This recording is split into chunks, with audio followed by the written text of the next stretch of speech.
Bonjour les amis. Bien, et bien écoutez, aujourd'hui, comme nous commençons la lune montante, pour tous ceux qui jardinent avec la lune, il va falloir penser à semer, à tailler, également à greffer. Donc aujourd'hui, c'est le premier jour de lune montante, on en a pour 13 jours, et je vais vous indiquer, puisqu'on va commencer les semis, comment s'y retrouver dans les terreaux. Parce que les terreaux, voyez-vous, il y a de tout, à boire, à manger. Alors quand on voit les terreaux, on voit une belle affiche, on voit une appellation déjà. Alors terreau pour le sol, terreau du jardin, terreau de remplissage, terreau horticole, terreau universel, terreau, on décline toutes les appellations qui en fait ne veulent pas dire grand-chose, hein. Et donc je vais vous montrer sur les terreaux vraiment ce qui est important et ce qu'on doit prendre en compte absolument. On y va. Voilà mes amis, donc pour bien choisir son terreau, il ne faut pas se laisser trop accaparer par les belles photos, les belles fleurs, les belles tomates, le beau raisin, les belles salades. Les photos, il y en a toujours de plus en plus belles pour vous dire qu'avec ce terreau-là, eh bien, vous allez avoir vraiment un résultat exceptionnel. Ce qui compte plus que le recto, c'est le verso. Le verso, qu'est-ce que c'est? C'est donc la contreface et sur laquelle on a des petits tableaux qui figurent comme ça. Et c'est ça qui nous importe. C'est pas le nom du terreau, c'est pas les arguments marketing qui sont tous plus séduisants les uns que les autres, c'est ça, hein. Parce que ici vous avez des valeurs et ces valeurs-là, dans toutes ces valeurs, elles peuvent être très disparates d'une marque à l'autre. Et quand on veut faire des semis, ce qu'on a besoin avant toute chose, c'est d'un terreau qui soit indemne de microbes évidemment et de parasites, mais surtout, c'est à peu près le cas de tous hein, quand même, et surtout, on doit avoir un taux de rétention. Le taux de rétention d'eau, d'humidité, très important. Et il est très disparate. Je vous dis, sur certaines marques, il est à 35%, 40%. L'idéal, c'est au moins 80%. Vous voyez, ici, j'ai 80%. Là, je sais que j'ai un terreau. Alors, pourquoi c'est important, cette notion? Parce que c'est la capacité donc, du terreau à garder l'humidité et surtout à garder les matières actives. Donc, les valeurs les plus importantes, c'est donc bien le taux de rétention qui va donc le pouvoir à retenir l'humidité et non pas, parce que souvent les terreaux sont à base de tourbe, c'est pas l'idéal mais c'est comme ça. Et donc il garde l'humidité mais il garde aussi les minéraux. Donc vous voyez, c'est les deux valeurs qu'il ne faut pas se priver puisqu'on en a vraiment besoin. Donc on est là. Alors une autre façon de comprendre, les terreaux semi-boutures, qui sont spécifiques pour ça, c'est pratiquement les mêmes, hein. Simplement ils sont plus fins, ils sont déjà tamisés. Si vous prenez un terreau plutôt horticole, universel ou autre, que vous le passez au tamis, eh bien vous aurez un peu de plus de grossièreté, de déchets, parce que dedans on trouve de l'écorce, de la fibre, des choses comme ça. Bah, il suffira de retirer ça, mais le terreau tamisé, il sera de très bonne qualité, hein. Et puis les déchets entre guillemets, hein, que vous aurez tamisés, vous pourrez le mettre directement dans votre potager, hein. Mais pour faire les semis en godet ou en terrine, c'est bien d'avoir un terreau plus fin quand même. Donc le test des terreaux ne s'arrête pas là. Il y a aussi une valeur qui va être importante, mais ça, vous ne pouvez pas le voir de l'extérieur. Vous allez le voir quand vous allez ouvrir votre sac. Vous allez faire appel à 3 sens. La vue, l'odorat, le toucher. Allez, on va ouvrir donc le premier sac. Alors, je vous ai dit, on va regarder avec ses yeux, bien sûr, et qu'est-ce qu'on va voir? On va voir un terreau. Et alors, ce terreau, on va constater s'il est clair ou s'il est foncé. Dites-vous bien que s'il est foncé, plus il sera foncé, meilleur il sera. Plus il sera clair, moins bon il sera. Donc voilà, ça peut dépendre du taux d'humidité, mais souvent c'est ça. Vous voyez, on a du mal quand même à le former, hein.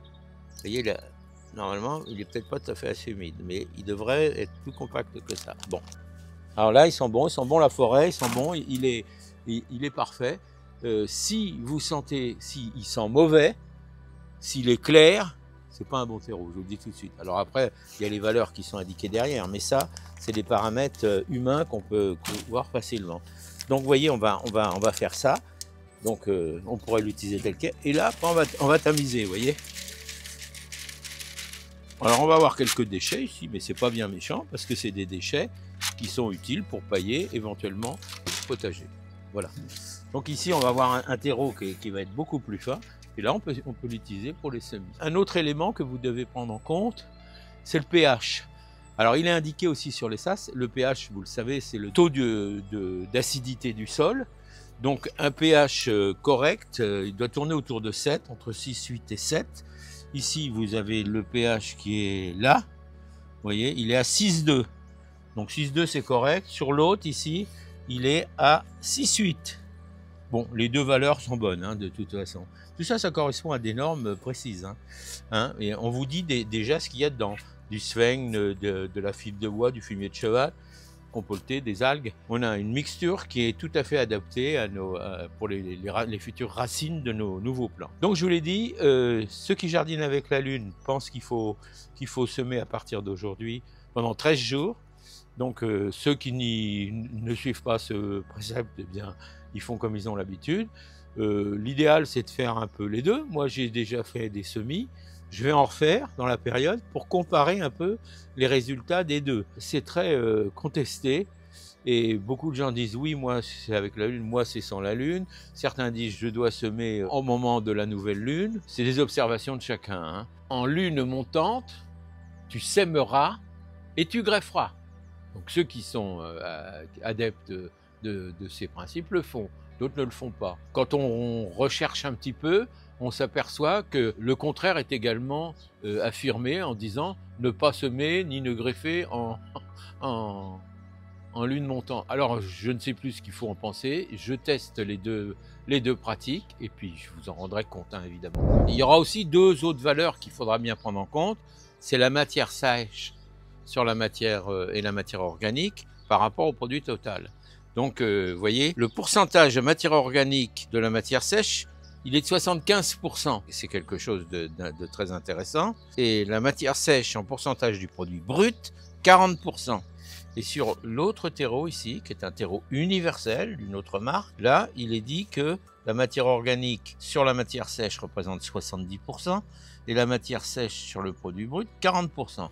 On se retrouve un petit peu avec des valeurs un peu similaires. Il suffit simplement, les deux sont enrichis avec un engrais de fond 6, 5, 7. Ça veut dire quoi? Ça veut dire que 6, N, P, K. C'est des valeurs de base, mais c'est pas encore très important puisque l'azote, elle, va favoriser tout ce qui est feuillage. La potasse, elle, plutôt la fructification. Vous voyez.